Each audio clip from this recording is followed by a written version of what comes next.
নমস্কার বন্ধুরা, আমার এই ছোট্ট ব্লগে তোমাদের সবাইকে স্বাগত। এই ঠান্ডায় সবাই কেমন আছো? আশা করছি সবাই খুব ভালো আছো, আর আমিও খুব ভালো আছি। আজকে ব্লগটি আরজাকে নিয়ে। আরজার ডাকনাম মিষ্টি, তারই আজকে বার্থডে ছিল। তো কেকটি আমি ওর জন্য নিয়ে গিয়েছিলাম। তো কেক খেতেও এতটাই ভালোবাসে, মানে নিজের চোখে না দেখলে হয়তো বিশ্বাসও করতে পারতাম না। যখন থেকে কেকটি নিয়ে গেছি তখন থেকে বলছিল কখন কেক কাটবো আর কখন খাবো। আরজাকে এখন সবাই আশীর্বাদ করছে ধানদুব্বা দিয়ে। ওর মা, বাবা, দাদু, ঠাম্মি, পিসি সবাই এক এক করে ওকে আশীর্বাদ করছে।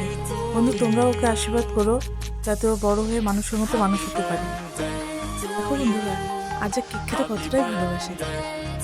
তো আমার এই ছোট্ট ব্লগটি তোমাদের কেমন লাগলো অবশ্যই কমেন্ট করে জানাবে। যেহেতু শীতের রাত, আমাদের বাড়ি থেকে আরজাদের বাড়িটা অনেকটাই দূর, তো বাড়ি ফিরতে হবে। তো আমরা তাড়াতাড়ি সেখান থেকে বিরিয়ানি করেছিল, সেই বিরিয়ানি খেয়ে আমরা বেরিয়ে গেলাম। সবাই ভালো থেকে সুস্থ থেকে আজকের মতো এতটুকু, টাটা।